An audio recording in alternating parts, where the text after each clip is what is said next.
Gururan Mandala Gamniriya Darayani.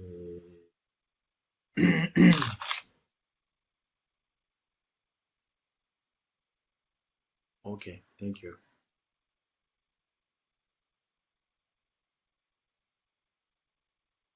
Zanje Jana, Zanje Jana, La Janjo Pardon, Dane, Daje Chuje, Yebe, Zanam, Pala, Benje, Zanje, Barajo, Zanje Jana, Zanje Jana, La Janjo Pardon, Dane, Daje Chuje, Yebe, Zanam, Jala, Benje, Zanje, Barajo, Zanje Jana, Zanje Jana, Jo Pardon, Dane, Jabzanje. Naye Shushe Yepe Sanam Ye Jala Benje Sanye Jumbai.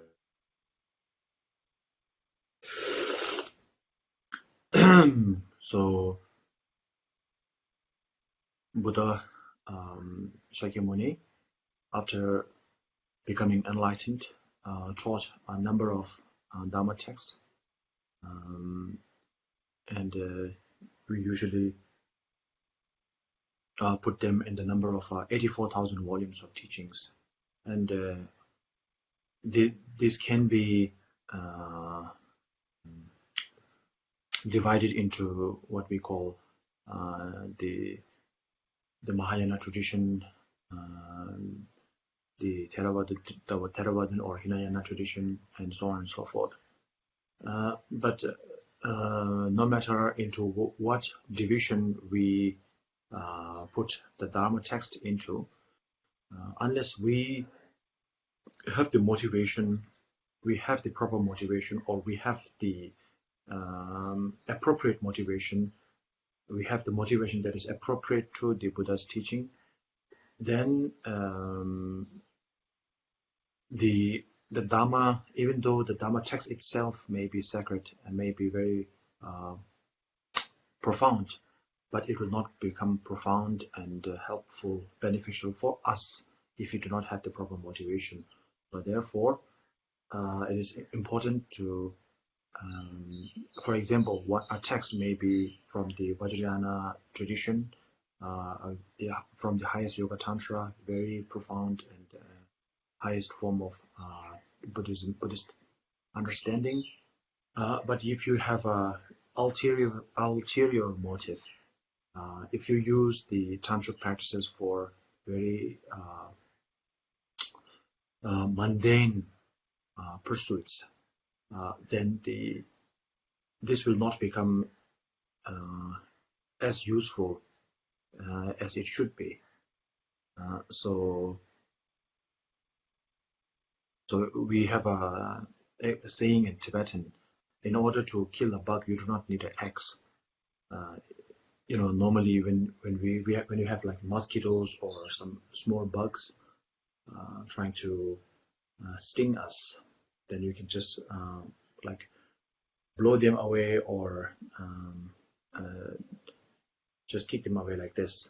We do not need an axe or some sophisticated weapon to get rid of a mosquito or anything like that. So similarly, for small ulterior motives, you do not need to practice the Dharma, you do not need to practice the Tantra, and so on and so forth. So the sophisticated Buddhist practices were specifically made for eradication of complicated mental mental dilemmas, and that is where we should be using it.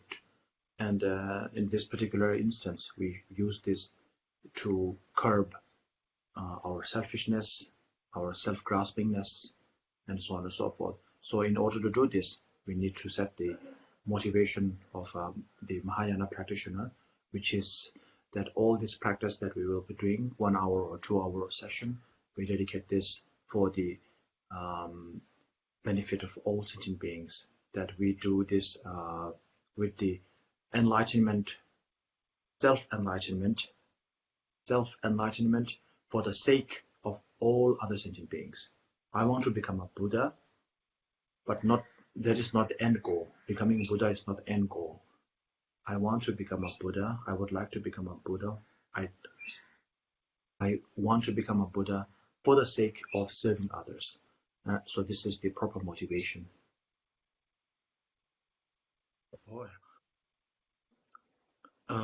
So before we begin the teaching, before we begin the session, I would like to remind you that I will be speaking for 1 hour. And after that, there will be Q&A sessions. And so you can ask questions or related to the text or any other practices. If you have any questions, you're welcome to ask either by typing into the chat box, or you can ask directly. So keep this in mind. And during the teaching, with whatever doubt you have, whatever confusion there may be, contradictory confusions that you may have from this text and other text, or from within this text, if you have some confusion from the previous lessons and so on and so forth,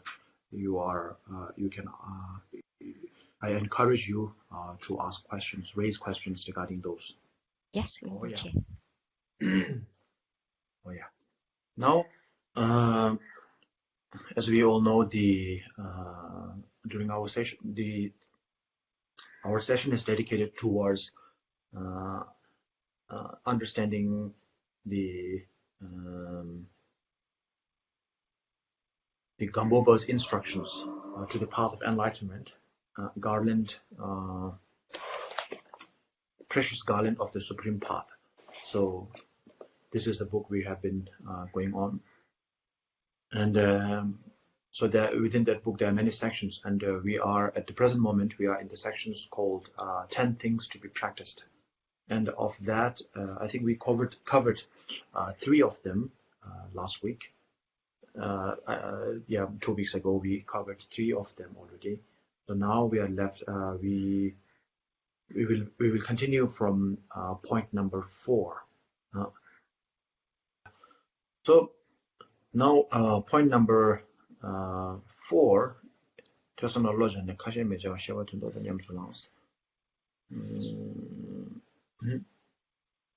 So point number 4 directly follows point number 3, which is one must rely on a guru, teacher, and after relying on a guru or teacher, one must remove all forms of arrogance, pride, and follow the instructions enthusiastically.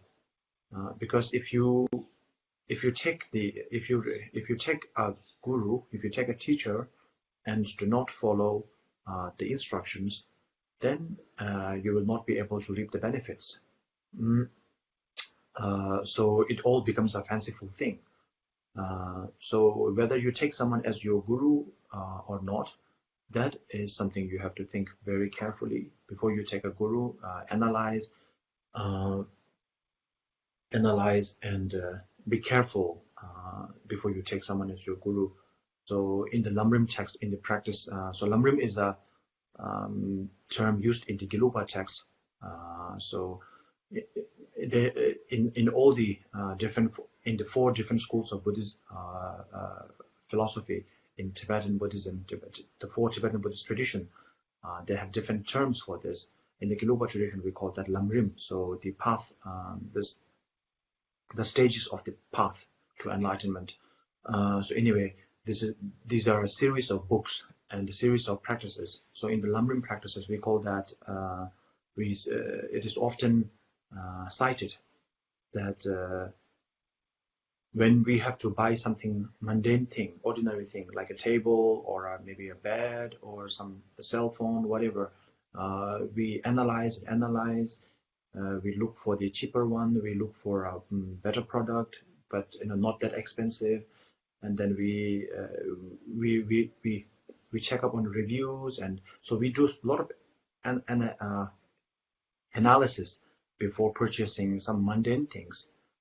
So these usually serve up to 1, 2 year, 3 year, and then that's it. They are gone, right? A mobile phone maybe lasts for 1, 2 year or anything like that. So most of the things in the mundane world, they last for, well, maximum they last for about half your age. And so, but for these things, we work so hard, we analyze so hard. But when it comes to receiving the Dharma, receiving and then taking someone as your guru, we are so eager. We just go, and if someone is, if somebody says they have a very profound teaching if someone says they have a very secret thing to teach, very profound thing to teach, then we just go there and believe it blindly, without any analysis, without any resistance, without any reservance. And this is something we should be wary of, because if you buy a wrong table, or maybe a wrong bed, or a wrong, mundane thing, this will have consequences for maybe 1 year, 2 years, that's it. But if you take the wrong teacher, if you take the wrong teaching, then the consequence will not just be for 1 or 2 years, it might be for your life, and it might also be for many lives to continue. So therefore, it's very important to, before you take a guru, it's important to know the qualities of the guru and all these things. And after coming into conclusion that you take someone as your guru, then you must follow them, the instructions of the guru, precisely. And so this is today's beginning verse. Today's beginning point, point number 4, is following, is a follow up to last week's last point, which is after taking someone as your guru, one must remove all forms of arrogance, and then practice as you are instructed. Oh yeah. So if you have more questions, we can talk about this later. Now we'll jump to today's session. So the first one, today's beginning session is so after, so you have a guru, then you listen to his, you receive the instructions from him. Now after receiving the instructions, what we need to do is, so we need to means we need to listen to the teaching, which is to receive the teaching, which we already did. And then following that, we need to contemplate on the meaning of the instructions received. First, receive the teaching. This is like gathering, in today's terms, this is like gathering the information first, to gather as much information as you need. You can gather as much information as you can, but all this information may or may not be relevant to your practices, your purposes. So therefore, after all the information that you have gathered, what you need to do is you need to filter out the things that you need most, the things that you require. You might say that all the teachings of the Buddhas are important to us, to me. All the teachings of the Buddha is important to me. All the Dharma is important to me. That's true. But you cannot practice all the teachings of the Buddha in one instance. So it depends on in what particular stage you are. You have, at one particular stage, you can focus on only one thing. For example, right now we are focusing on the teaching of Gampopa. So we're not focusing on teaching of Tsongkhapa or other teachers.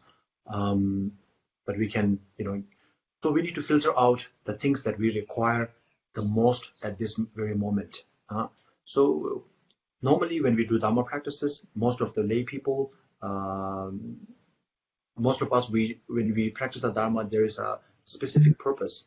Of course, the ultimate purpose is to gain enlightenment, but there are always temporary purposes as well. So in accordance with the temporary purpose, according to the purposes that you have in your life, one must gather information, filter out the information that you require for the particular purposes that you have. This is called gather information, filter information, right? These two. So during the filtering information stage, what happens is you need to take the things that you require most. You need the most first. There was and once you take the things that you require the most.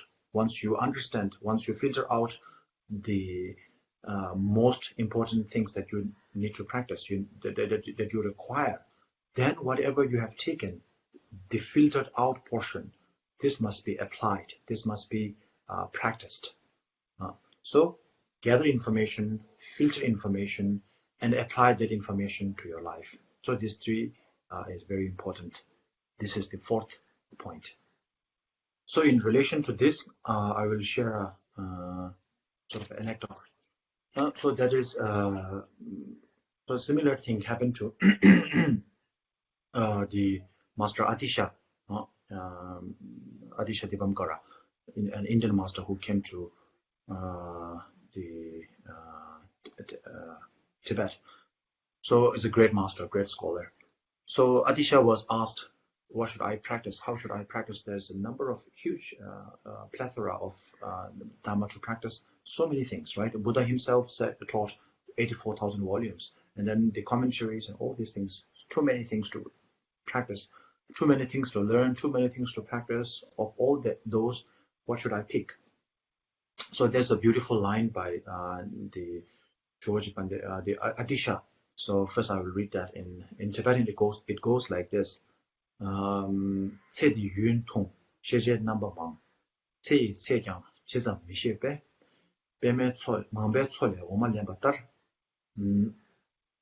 Rangi deba, tangwe lembarcha. So this means life is short, knowledge is vast. So many things to learn, right? Life is short, knowledge is vast. And the span of our lifetime is not certain. Life is not just short, but we do not know. We know life is short, right? It's either, most of us live up to 100 years, but that is not for certain. You might die just tomorrow. So this is the second line, which is even the span of this short lifetime, we do not know. We are uncertain. Life is short, knowledge is vast. First line. Second line is even the span of our lifetime is not certain. Now the third line.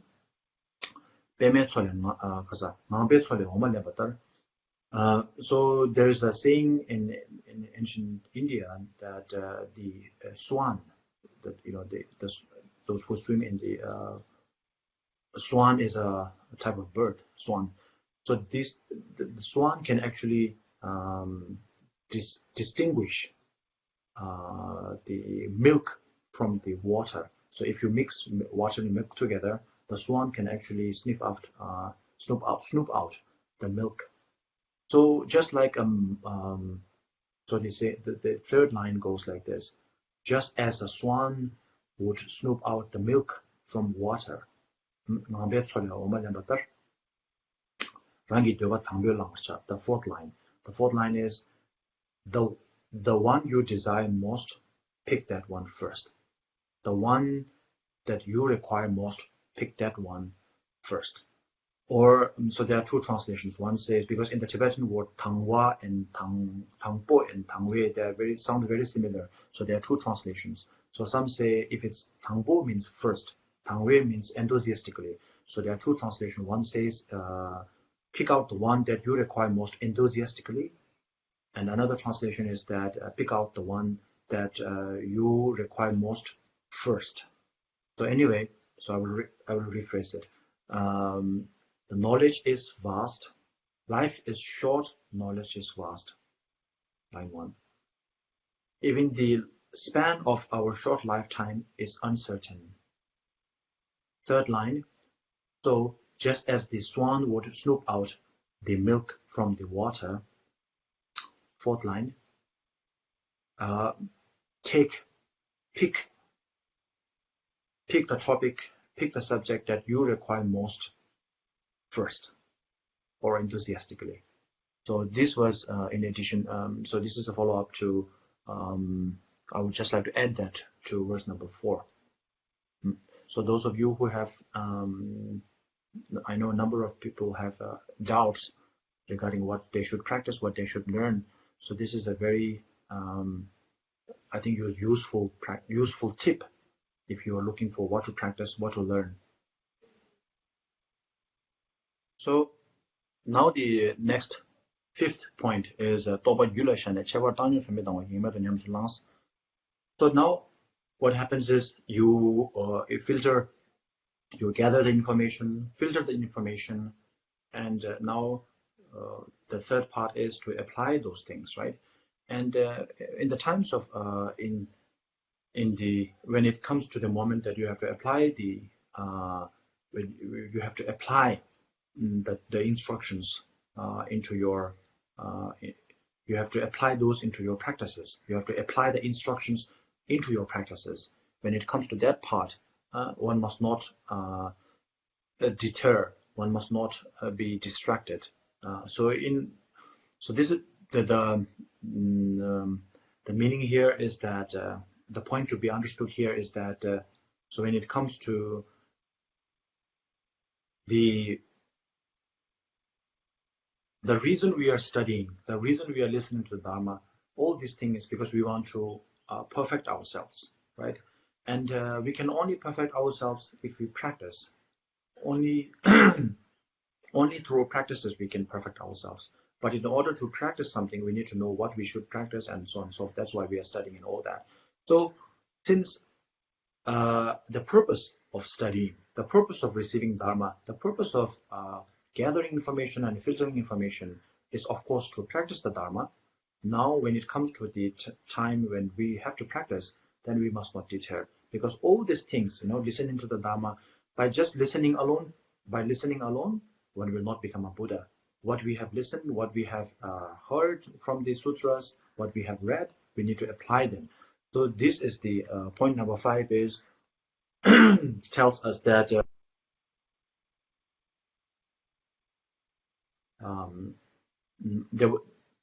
people like us, ordinary sentient beings, this is not possible.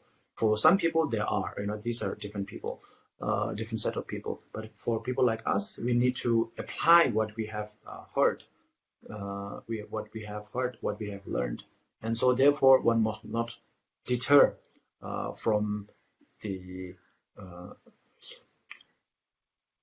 practices until we begin to see signs of realization.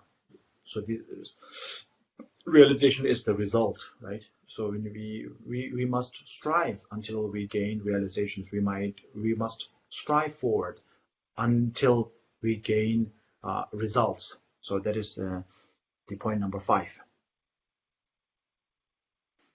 What you have heard and what you have put into practice, then you must strive on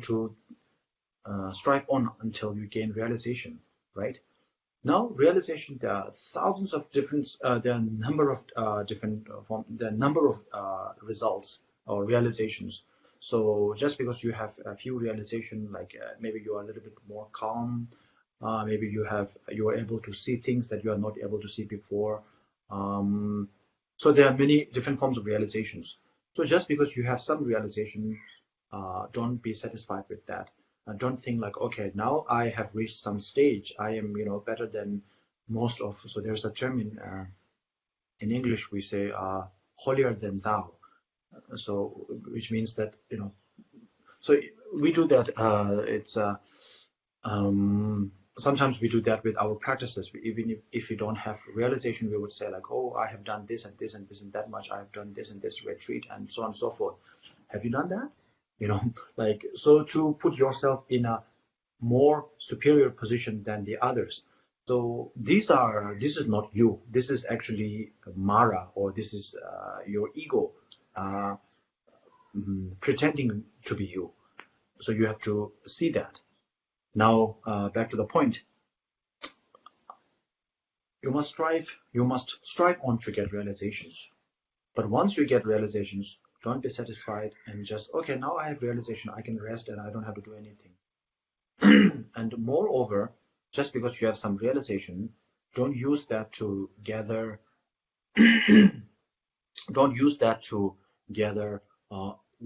worldly recognition. So the English translation is something let me read it out. And point number 6, after achieving the spiritual experience through meditation, do not enter into the life of community and carry on practice till you attain the enlightenment. So if you read the line which says, do not enter into the life of community. So what it actually means here is that, so usually when we practice, we go into isolation, we go into retreat, and then we practice, right? So after gaining some realization, after achieving some stages of practice, don't go into the community and use that to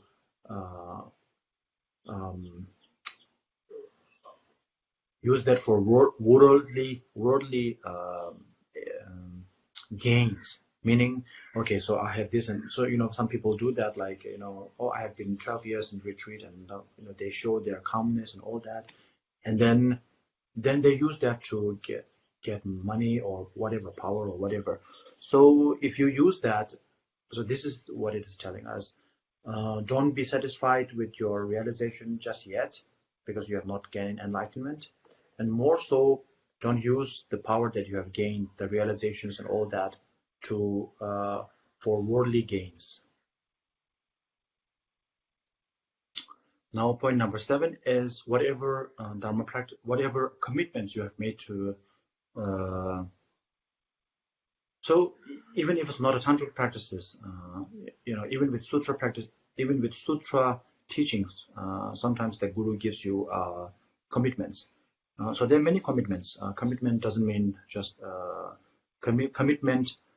Doesn't mean it has to come from the tantric practices, tantra alone. So if some of you may think like, okay, I'm not into the tantric practices, so I have not made any commitments. If you think that, then you are wrong, because even with Dharma practice, even with sutra practices, there are a number of commitments comes. So it's not just tantric practices, it's not just monks. If you are into Buddhism, if you are a Buddhist practitioner, then you have commitments. So now point number 7 is whatever commitments that you have pledged to keep, you must keep. You must whatever commitments you have pledged to keep, you must safeguard them. Meaning, one must not stray away from the commitments. And the commitments are usually in regards to mind, body, and speech. Mind, body, and speech. So whatever commitments you have made in accordance with the mind, body, and speech, you must keep them. You must, in order to keep those commitments, you need to know whether you are straying away from or not. For example, if you are driving on the highway, if you are driving on the road, in order to know that you are not, in order to know that you are going on the right way, in order to know that you are not driving over somebody, in order to know that you are not ramming into another person's car, you have to be you have to be observant. You have to observe the road at all times, so that any forthcoming danger is so similarly, one needs to be observant to one's mind, body, and speech at all times, so that no commitments are broken. So that is the point number 7. So I will just make a small addition here. So, for example, when we take when we take the refuge into the Buddha, Dharma, Sangha, there are the three: the Buddha, the Dharma, and Sangha. When we take the refuge, there are what is known as advices. So these advices are actually instructions, more or less a commitment. So once you take the Buddha as your teacher, the Dharma as your teaching, and the Sangha as your help, by taking the Buddha as your teacher, you must not take any other teacher or any other what we call non-enlightened beings as your guide. And then by taking refuge into the Dharma, you must not harm others. by taking refuge into the Sangha, you must not get involved with people who are into who are not into spiritual, who are not in the spiritual path, or by taking refuge into the Sangha, you must not get involved with people who will actually lead you away from the spiritual path. So these are the commitments. And more than that, the Buddha, there's a quote from the Buddha which says, this is how we sum up the Buddha Dharma in general. So when we talk about Buddha's teaching, there are 84,000 volumes and so many things, but then we can all sum it all up in 4 lines. The first, so which is what's that?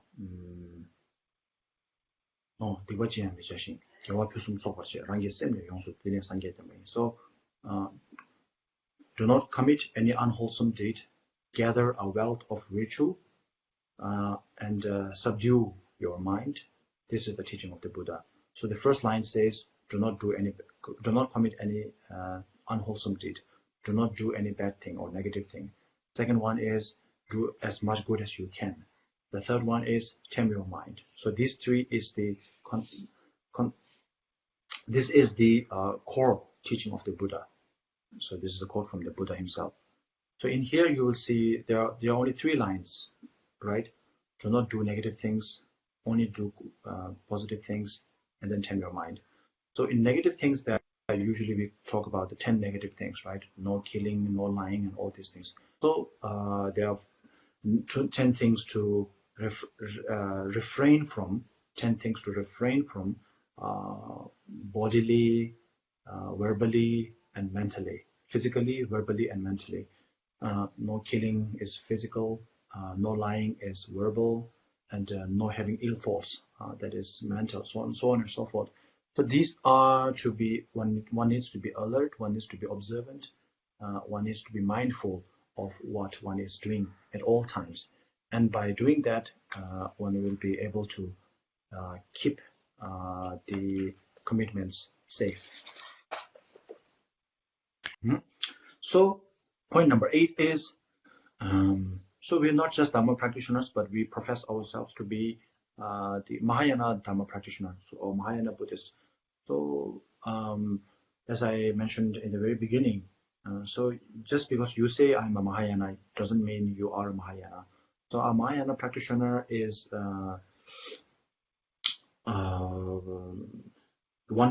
you become a Mahayana practitioner when you have the Mahayana mindset, which is to strive for the enlightenment for all sentient beings, which is to work for the sake of all sentient beings, and this mindset is known as bodhicitta. So if you think you are a Mahayana practitioner, if you believe yourself to be a Mahayana practitioner, then you need to have that thought, at least in the simulated version.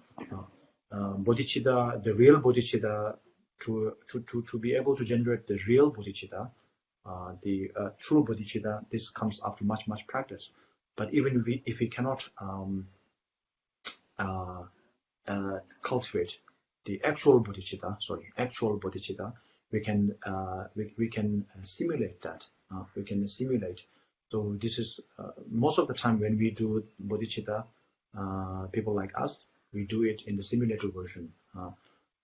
So we simulate bodhicitta. The actual bodhicitta comes naturally. For us, we have to work hard to think it that way. That means it is not the actual bodhicitta. Once you have generated bodhicitta, then bodhicitta will come out automatically.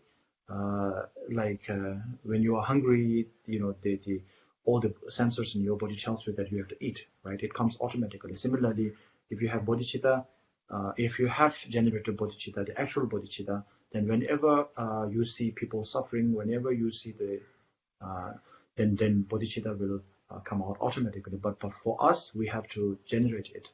And then actual bodhicitta, there is no difference between enemy, friend, and stranger. But for us, we have to work so hard to generate bodhicitta towards our enemy, and so on and so forth. So the point is, as a Mahayana as if you think you are a Mahayana Buddhist, you must check for bodhicitta. Anyway, so after generating bodhicitta, whether actual bodhicitta or simulated form of bodhicitta, after generating bodhicitta, one must give up one's own desires. So I'm just reading from the text. I will explain later. After generating bodhicitta, one must give up all one's own work and then strive for the sake of other sentient beings. So I will add a few more things here. So once you give up working for yourself, once you give yourself into the service of others, then all of your what we call all your trivial issues and problems disappear. They all disappear into the extent of other people's problem. So we all know this. So when we are going through some problem, some hardship ourselves, then we get distressed, we get stressed out, and we get maxed out, because when we focus too much into our own problems, then we have stress and all that thing. But when we hear about other people's problem, we do get worried and all that, but it doesn't somewhat stress us out. If you think it in one way, it might stress us out. But most of the time, when we hear about other people's suffering, what it actually happens is, like, we feel determined to do something about that. Maybe just post something about that in the social media, or write some letter, or try to, if some people are in need of money or whatever, we talk to people, our colleagues and our friends, and gather some money and send to them. Try to do something about it. But when it comes to our own problem, we just kind of feel lost, and we are not able to share what our innermost feeling are to other people. So when it comes to ourselves, it's very difficult to deal with. But when it comes to someone else, we can still feel empathetic to the people's the difficulty and issues that people is dealing with, and we can also offer some advices. We can also offer some smile. We can say some nice word. We can give them money, whatever. There's some solution to that. So because of that, even though the ultimate motive of bodhicitta is not for self gratification, but there are so many when you help others, you get helped yourself in return, or not in return. Helping others help you as a side effect. When you help others, you get helped in turn. So therefore, it's very beneficial. Even if you look at it from that way. That's why His Holiness always says, if you want to become a selfish person, then we are all selfish, and if you want to be intelligently selfish, then cultivate bodhicitta. So when you have bodhicitta, then all your problems kind of like expand out, all your problems space out, and you become one with the whole world, and your problems and others people are all mixed together, and you that makes you more determined to do something about it. But when you are focusing on your problems alone, then it makes you feel lost, and it makes you feel depressed, and then you sink. Now, bodhicitta is about Mahayana in general, Mahayana practice in general. Then from there we go to, in Tibetan we say, common Mahayana and uncommon Mahayana. Common Mahayana is Mahayana in the Sutra aspect, and uncommon Mahayana is Mahayana practices in the Tantric practice. So here we can gather that to become a Tantric practitioner, to become a Vajrayana practitioner, you need to become a Mahayana practitioner for sure. So Tantra is common to both Hinduism and Buddhism.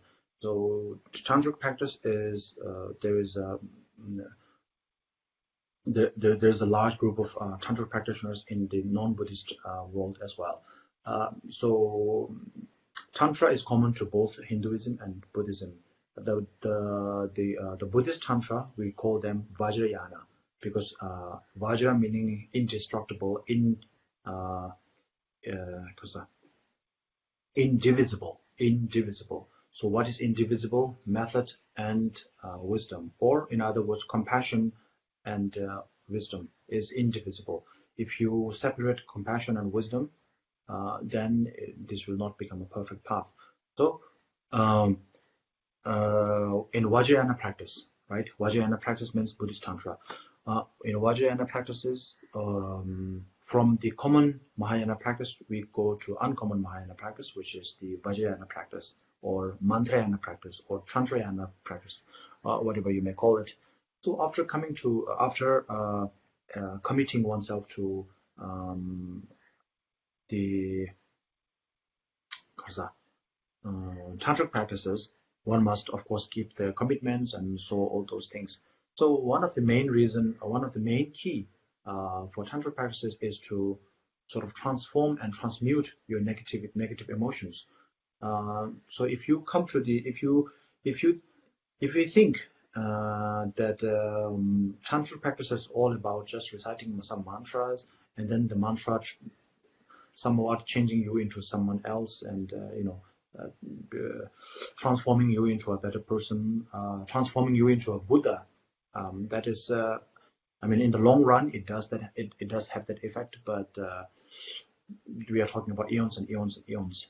But the key of tantric practices it lies in the fact that even in the ordinary form, in the ordinary state that we are in the ordinary physical.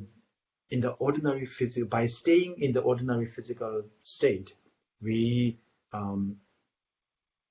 transform our the psychophysical state, our mind, if you like to put it that way, our subtle mind, the mind which is the subtlest form of within ourselves, our mind. And also there are two types of bodies. There is the grosser level of body, and then there is the subtle level of body. So you use the subtlest form of body, and of course the mind, and you use your wind channels, and you use the most subtlest form of your being, and then you transform them first. So transformation is very important. So mental transformation is very important. So this mental transformation is a little bit different from the sutra form of mental transformation. So this is more like a the tantric form of transformation is a little bit it's much more fierce, and it's much more harsh. So that's why you see all the deities. You can look at the deities that is very peaceful and all that. Then you can also, when it goes to very highest yoga tantric practices, you will see deities in very terrorizing forms and all naked, and all that thing. Some things that you cannot stand in the ordinary world. So in order to change your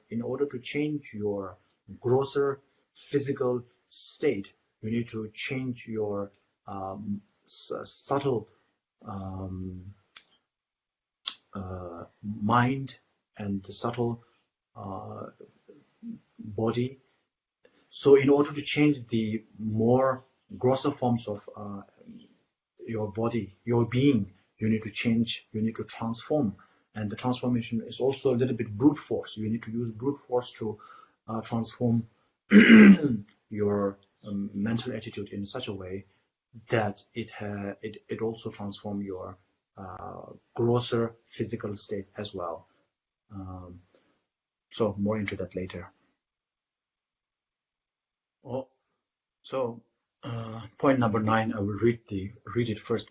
So it says, having entered the world of Tantra, do not indulge your 3 gates in ordinary walks, in ordinary activities, but practice the 3 mandalas here. So I think I need to explain 2 things here. The first thing is the 3 gates. 3 gates is nothing more than the mind, body, and speech. In Tibetan, we call them the 3 gates, because from these 3 gates come all the actions, right? From mental action, physical action, verbal action. So the 3 gates is a reference to mind, body, and speech. And then we talk about engage the 3 gates into the 3 mandalas. So the 3 mandala, there are many different ways of putting that out. And also the word mandala has many different connotations. So for for today's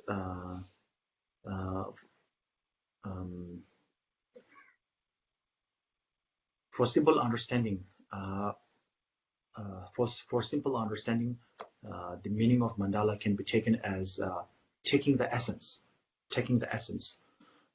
So taking the essence of, right? So this is the meaning of mandala. So the meaning of mandala differs from here to there. When we make a mandala offering, this is one thing. When you make the mandala send mandala, there's another thing. And then sometimes we refer to the body as a mandala. So mandala has many different. So here, let's understand mandala as taking the essence. So take the essence of the nature in the Dhamma Dhatu. By nature, I mean Dhamma Dhatu, meaning the ultimate truth. To take the essence of the ultimate truth, engage your mind, body, and speech into the essence of the Dhamma Dhatu. And so here's a reference. There's a reference to the three mandalas. So the three mandalas, simply put, can be understood as body mandala, mental mandala, and verbal mandala. So I'm putting it very simply. So body mandala is when we envision ourselves into the when we envision during our meditation, right? We envision ourselves into the beautiful palaces, the celestial palace of the deities, and then we turn ourselves into the deities. So this is the this is known as the body mandala, and body mandala, tuning your body into that of the deity. That is the body mandala. Then the verbal mandala or speech mandala is tuning your ordinary speech into the speech of the deity or speech of the enlightened beings, which is the mantras or Mani Padme Hum and so on and so forth. And then the third one is turning your ordinary thoughts, right, mind. So turning your ordinary thoughts into the thoughts of suchness. Suchness, you can understand. You can understand that as the true nature of the true nature of a phenomena. So which is that all things are empty of having an inherent existence. So everything, all phenomena being empty of having inherent existence, that is the true nature of all phenomena. And so this is called suchness, the suchness, right? And so turn your ordinary thoughts towards the thoughts of suchness. So you have the body mandala, verbal mandala, body mandala, speech mandala, and mind mandala, right? So the last last point in today's session is that while in your youth, you must not wander. Instead, be with the teacher and practice in front of your teacher. In your youth, do not wander meaninglessly. Practice Dharma in the presence of a holy teacher. So this is the last line. So what we have to understand is, as I said earlier, life is short, and we all know that life is short. But even that short lifetime, the span of that short lifetime is also uncertain. So therefore, it doesn't matter whether you are in your youth or in your advanced age or whatever. So practice as if this is your last day in the earth. And then another thing is, here it says practice in your presence of your teacher. So what it means here is that you have to follow your teacher at all times. So when I said at all times, it doesn't mean you have to go after your teacher we're not talking about just physical presence here, meaning you have to be, normally we have like social media, we always keep updated about, okay, what's the news, right? What's my friends doing? Or they are going party, they are going this and that. So what my friends are doing, what the world is doing, we are keeping updated about everything like that. So keeping being in your teacher's presence means, of course, if you can be with your teacher at all times, then that will be the best. But if you cannot, try to put a tab on your teacher so that you have updates about your teacher at all, and most of the time you know what your teacher is doing, things like that. And one of these, most of the time we are quite busy and we have our things to take care of, our family business, our home, so many things to do, right? So what happens is it is important to go to teaching when you have time, go to the teaching. No matter, it doesn't matter if you receive the teaching before. If you receive the teaching 1,000 times or 10,000 times, doesn't matter. You go to your teacher. If your teacher is teaching something, and if you are not in some very urgent work, if you have urgent work, then you cannot do anything. If you have no urgent work, then go and attend the teaching, be in your teacher's presence.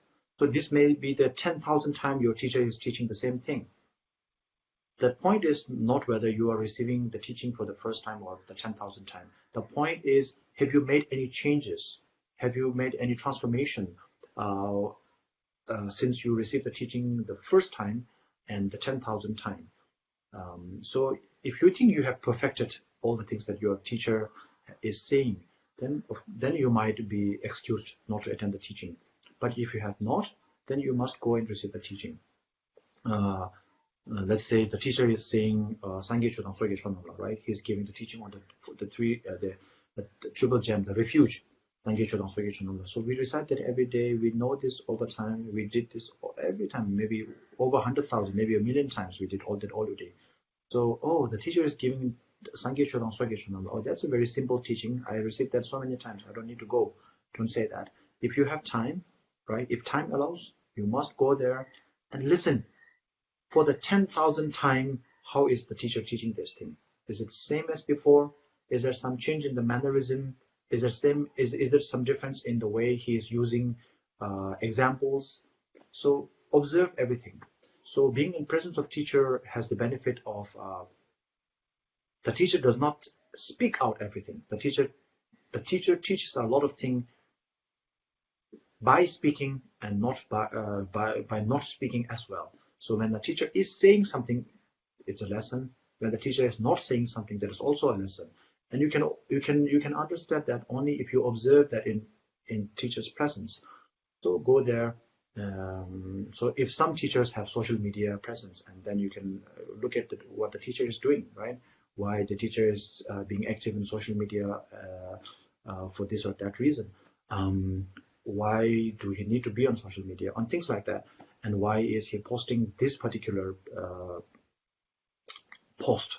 Why is he writing on this particular subject? Why on this matter? Why today? Why on this matter? So on and so forth like that. And then by observing your teacher, you learn a lot. The teacher, by speaking and by not speaking, the teacher we learn a lot. So that's why it's important to be in the presence of a teacher. And that's why also in our tradition, the tradition that I belong to, we study for about 23 years in the monastery. To complete our studies, it takes about 23 years. In many other institutions, it takes about 9 years to 13 years to finish. But in our institution, it takes, in our lineage, it takes 23 to 4 years. And the reason is not just because to understand all the teachings, or that, of course, to understand all the teaching of the Buddha, it's you cannot do it in one lifetime. But then to get the essence of the Buddha's teaching, you can do that in 4 years or 8 years also. The reason we are staying in the monastery for that much year is to learn from our teachers, because in the monastery we always see our teacher. We can go to visit them, we can have weekly visits, and then we can learn from their presence, how they eat, how they speak, how they sleep, how they enjoy themselves. So everything we can learn lessons from that, and these are all lessons that we can apply in our own lives. So that's why we need to be in the presence of the teacher, whether physically or virtually. You can write here if you want, in the chat box. Nếu mà quý vị nào ngại thì quý vị cũng có thể viết lên. or ask directly, whatever is more convenient for you. Hoặc là chúng ta có thể hỏi trực tiếp với thầy.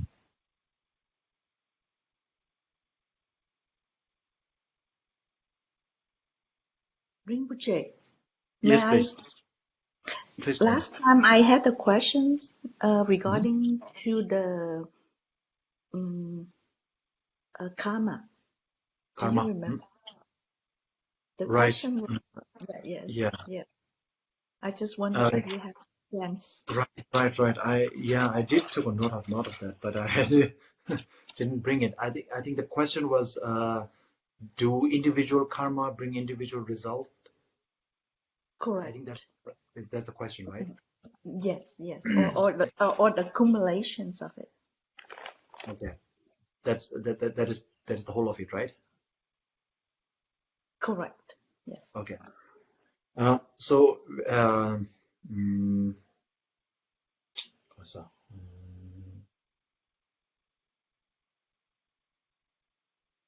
Yeah, I can't remember. There's a line which says, which actually confirms that. So yes, each individual karma must come from. So I think there's this misunderstanding here in the English in English. When we use the word karma, it seems to be we understand karma in the result form, right? When we say, "Oh, this is my karma," when we say this is my karma, we feel like the karma is the result. For example, if you break your hand, or if you have a bad business, you have a business failure, or there's some death in the family, we say, oh, this is karma. So we think of karma in the resultant stage, right? Or did someone dying in our family, that is the karma. Breaking our hand, that is our karma. Actually, in the traditional understanding, of the Buddhism, karma is actually the cause, not the result. So what we are actually saying, it's true that we say, "Oh, this is my karma. I broke a hand." It is true that it is because of a karma, not that this is a karma. So you're breaking your hand, you're breaking your arm, you're failing in your business. That is not the karma. It is the result of a karma. And that result we call in Tibetan jebu. Jebu means fruit. So this is the fruit of the karma that we have accumulated in the past. So each karma corresponds to each result. So each result, whether it's a fruitful, it's a joyful result or not joyful result, desirable result, desirable result, or non-desirable result, each individual karma, each individual result conforms to that individual karma. So karma actually means action, right? It's a Sanskrit word meaning action.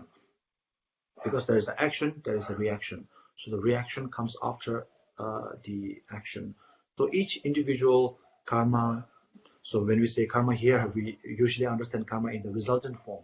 So what we have to actually change is that karma has to be understood in the causal form, and each causal form of karma has a resultant form of action or resultant form of consequence. So this is how, because of that, each karma corresponds to, each resultant consequence conforms to a causal karma.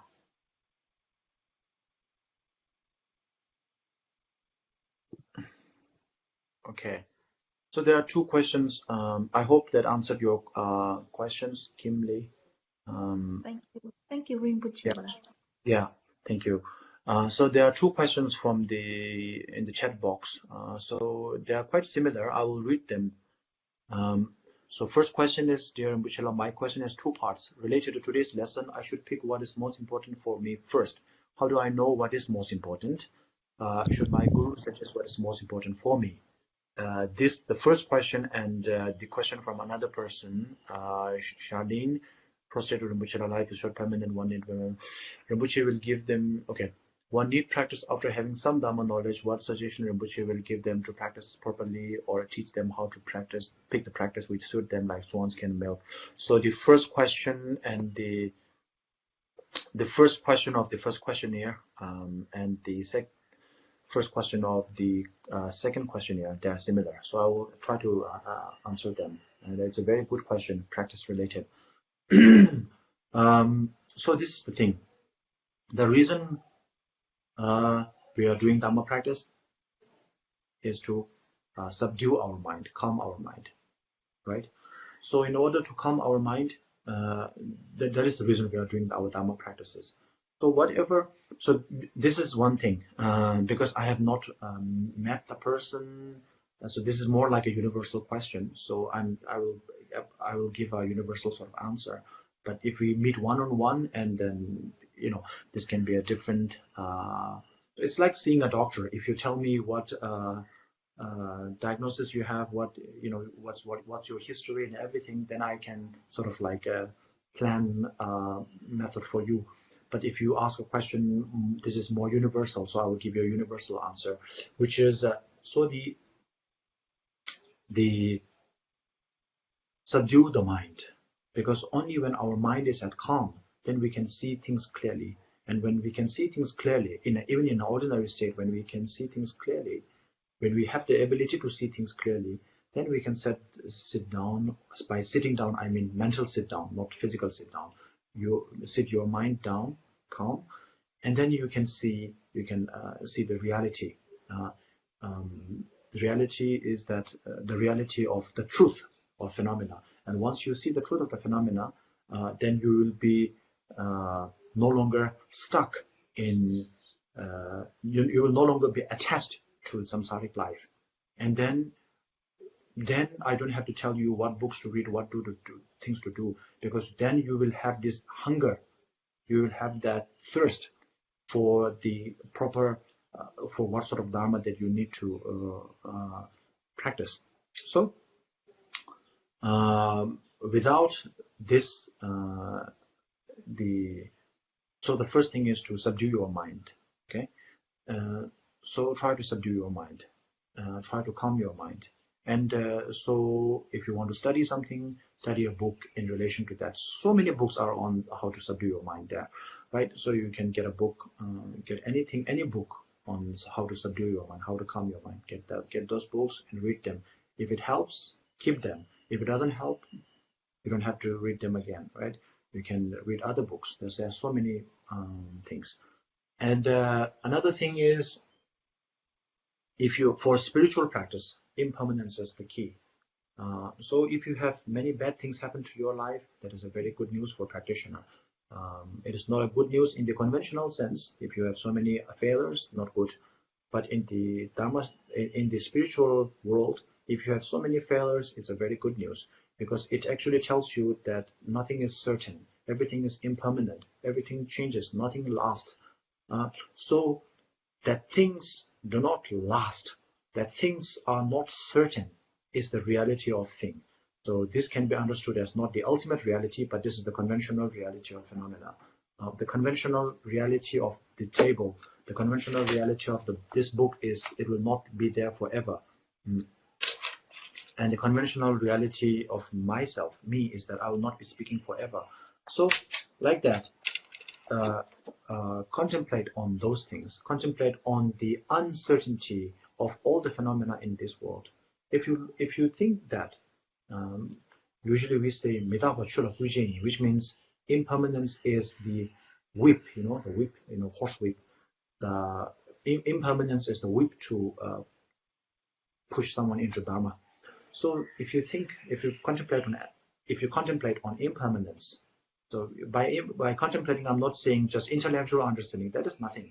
We all know that, right? Oh, nothing lasts forever. My phone's battery will die within a few hours. I will get tired out. I need to sleep. We all know this. This is intellectual sort of understanding. But it has to be gut feeling. It has to come from deep down, and it has to be experiential, as we call it. So in that sense, when you have a sense of impermanence from that, in that sense, then you will know then you can't sit still. Now this is a good thing. When you can't sit still, when your mind is not still in the worldly sense, that is a bad thing. But when your mind is not still in the spiritual sense, that is a good thing, because it means now you are hungry. If you are hungry, you will cook something, you will make something to eat. So you will look for more Dharma books to read, you will go for more teachers, you will seek more teachers, and you will learn more. And the more information you gather from learning, you will filter them out, and then you will apply them to your life, and you will grow. So the summary of my my talk here is two things: impermanence. The first thing, impermanence, and then subduing your mind. Think on impermanence and subduing your mind. Okay, so do all the other things you do. Okay, I'm not saying you don't do those things. You do your prostration, making the offerings to the Buddha, Dharma, Sangha, reciting the mantra, everything. Do everything with the mindset that your goal is to subdue your mind. Everything is impermanent, and I have to subdue your mind. This is your goal, right? For example, if you are riding for a 6-hour or 24 hours drive, or maybe on a train ride, or maybe on an aeroplane, the main goal is to get from A to B, right? You have to go from this to that is your main goal. But within the aeroplane, within your drive, within your commute, you will be eating, you will be sleeping, you'll be doing so many other things. Do all those things, right? Sleep, eat, enjoy yourself. Do all the things, do all the mundane things, do all the religious things, everything. But keep in mind, all this is for the purpose of getting from A to B. So A is permanent state. Our mental state is, we think everything's permanent. Gut feeling, we think everything's permanent. We think like, okay, tomorrow I'm going to do this. Day after tomorrow I'm going to do this, right? That means we always say, oh, after the coronavirus, we feel like the coronavirus will go before we do. But it's not certain. Many people went before the coronavirus. Coronavirus is still there, and many people died. Over 100,000 people died. But most of us still, we think, okay, we are going to outlast this disease, this pandemic. So gut feeling, inside, we feel like, oh, I'm permanent. Okay.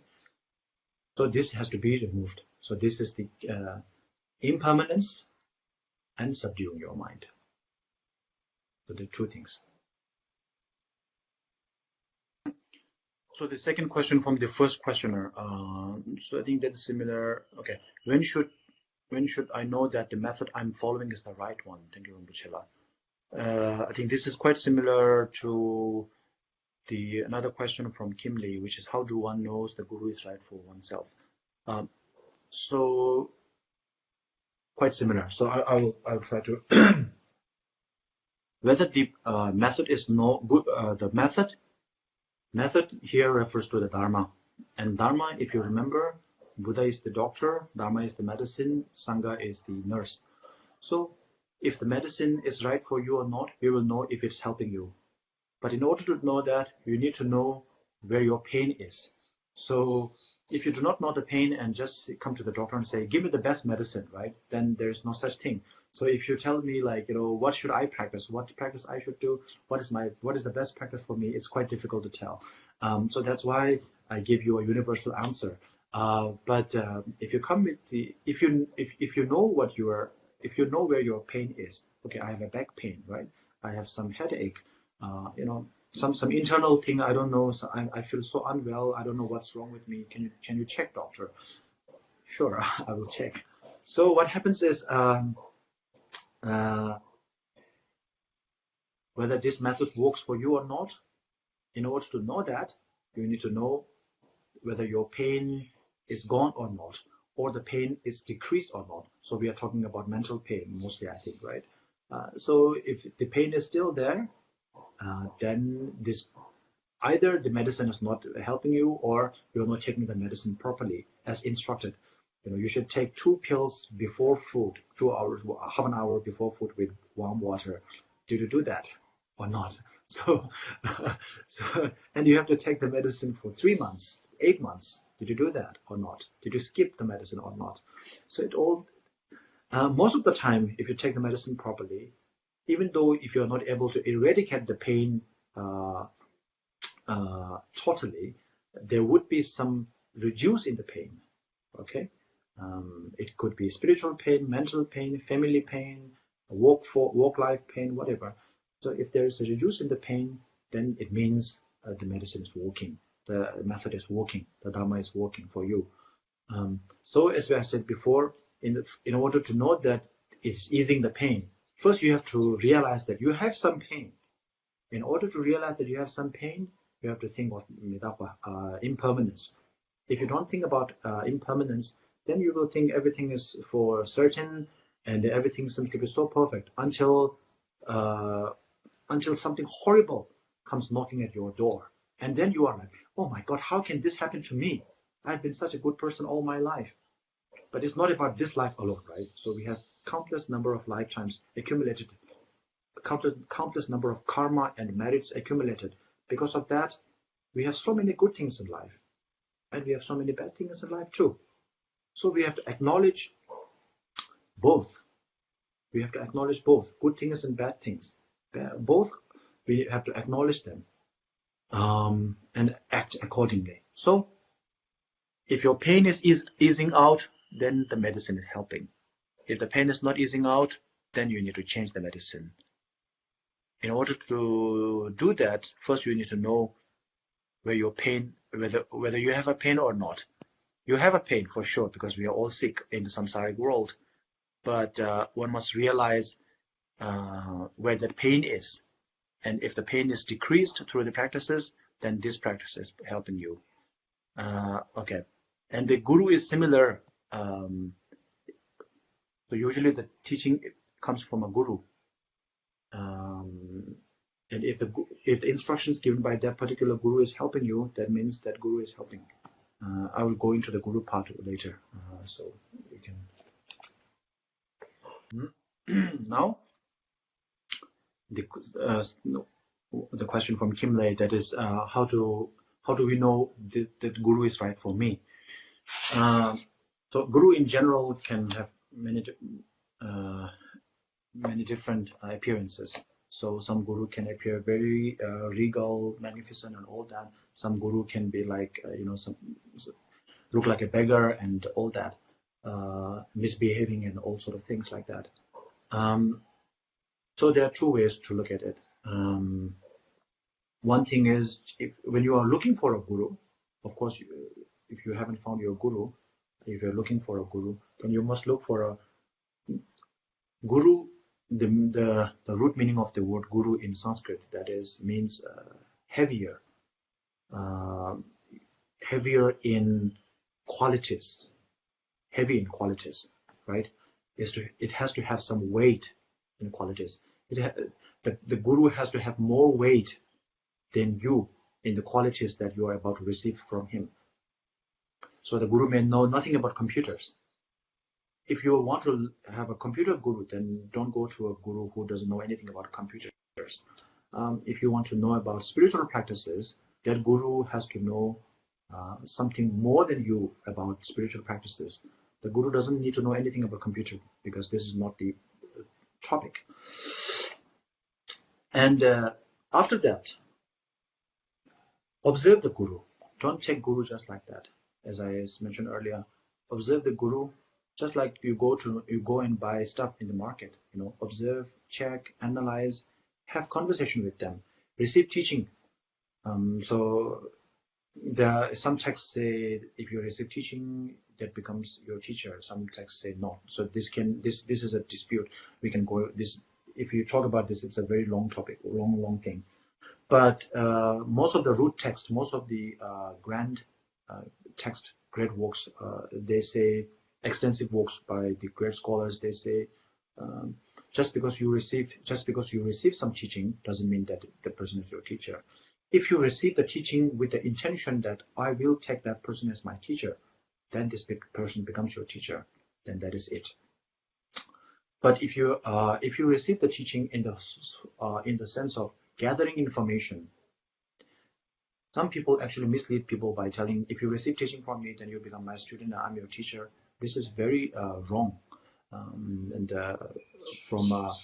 think it's very important how do you control people? You control people by giving misinformation and alien information, right?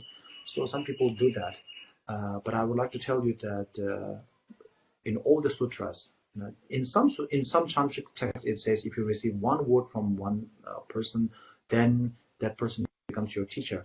But it actually refers to the point that if you receive a word from one person with the intention of taking that person as your teacher, there's a condition apply. Conditions do apply here. It means if you take the teaching with the intention you want that person as your teacher, then this person becomes your guru. Without that, if you receive the teaching, if you sit in a teaching arena and listen to that person's teaching, you never become that person's student or disciple. Once you become, guru teacher, then it's a very different thing. So His Holiness always tells us this. When you receive teaching from somebody, the word for teacher in Sanskrit is very beautiful, Kalyan Mitra, which means virtuous friend, someone who leads you towards being a more virtuous person. A friend is usually someone who helps you, right? A real friend. So the meaning of teacher, not the guru, the teacher. The guru and teacher can come, it is interchangeable also. The term for teacher in Sanskrit is Kalyan Mitra. Kalyan means virtue, Mitra means friend. Kalyan Mitra, virtuous friend. Someone who will lead you into virtuous activities. Someone who will lead you from non-virtuous to a virtuous state. That is your teacher. The meaning of teacher in Sanskrit is virtuous friend. So if someone, doesn't matter, he's a monk or not monk, a woman, just because can be a woman, can be a non-monk, can be a monk, can be a lay person, sometimes a teacher can be illiterate, cannot speak, cannot read the sutra at all, because appearance is not certain. What we see and what things are totally different. So somebody might seem illiterate, somebody might seem drunk, and then there are some great teachers who gets drunk, totally drunk, and then teach beautifully, and some seems to be misbehaving. We cannot say for certain whether they are actually misbehaving or appearance wise misbehaving. Anyway, so it's very difficult to tell. The thing is, if that person is bringing you from a non-virtuous state to a virtuous state, then that person is your teacher. If you have a pain and that person takes away the pain or reduces the pain within you, then that person is your doctor of spirituality. Doctor of spirituality, guru, teacher. So, summary, it doesn't matter whether the teaching is something very profound, sounds very profound and all that. It doesn't matter whether the teacher has a big name or not. At the end of the day, whether it moves you into practicing Dharma, if it moves you into spirituality, then this method or the teaching is the best teaching for you. That teacher is the best teacher for you, irrespective of the lifestyle of that teacher, irrespective of the name of the teaching. Something is very simple, such as Triple Gem, the refuge. We think that is a very simple practice. But if you do Gyamdo, the refuge, properly, then by doing just the Gyamdo, you will be liberated. You will escape samsara. So it is not about it. We always say in the Dharma, the secret does not lie in the external object, whether it's teacher or the teaching, but it lies here. How you take it, the intensity of how you involve yourself into that practice. This is the key. So at the end of the day, It is all about how the teacher or the teacher moves you. And that is the best practice, that is the best teaching, and that is the best teacher for you. And don't change sides just like that, you know. If you are following one particular sect, do that. And don't change side, don't jump sides here and there. And especially because you're not seeing any result. There are two things why there's no result. Maybe you're not practicing well enough. Be truthful to yourself. Am I doing everything my teachers told me to do? That is one thing. And the results are not always significant results. They're not always like that. Some results are very small, minor results, minor milestones. So you also have to be able to see whether you have crossed some milestones or not. You have to be alert. Some changes may be very minimal. Because some changes are minimal, we think like, okay, this is not really a change. I want something dramatic to happen, you know.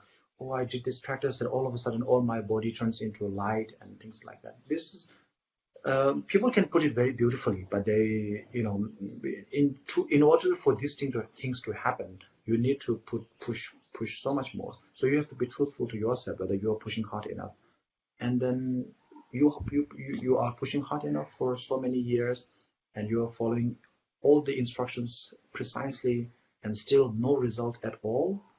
Then you can change. You can change side. Yeah. So just like just want to say one of our students here, Mrs. Pauline, she's an elderly lady.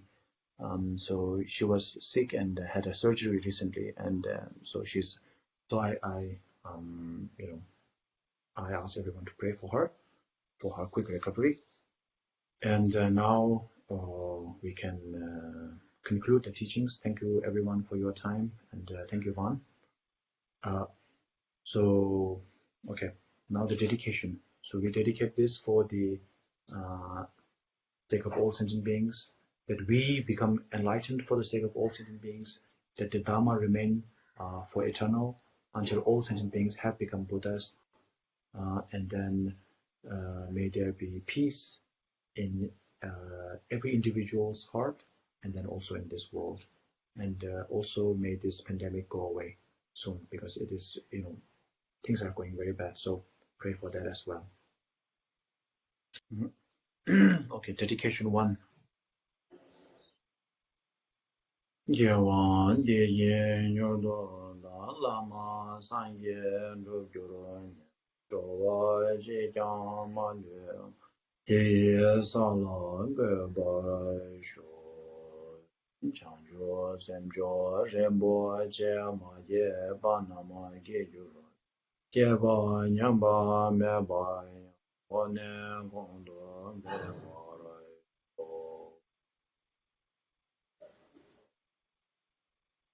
okay. Mi men ze yue de jin jin te me oi ge ai oi jan be ai jin jin be ai zoi gen zoi doi zoi jan be ai lai zoi. Yeah. Tempe tempe no se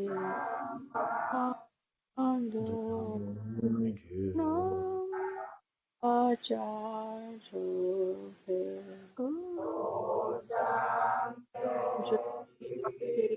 Jesus Osam Be Tamaso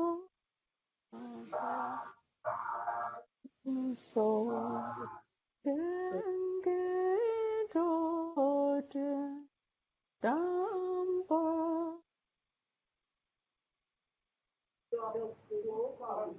Tính thiên thường trì giữ pháp thân thực, ngài linh thông làm hộ kinh và mật, dùng thánh tâm để truyền bá đại dương pháp tạng khắp muôn nơi, để tồn lại trường thọ để dẫn dắt chúng sinh. Thank you, Rinpoche. Thank you, everyone. Thank you Rinpoche La. Thank you. Oh, Rinpoche, would we use Zoom next time? Để từ và chúng sinh đều trọn thành công đạo.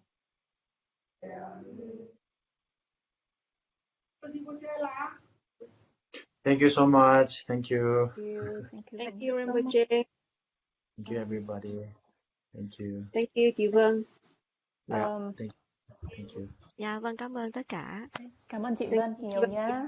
Thank you so much. Bye. Bye bye, Rinpoche. Bye Rinpoche.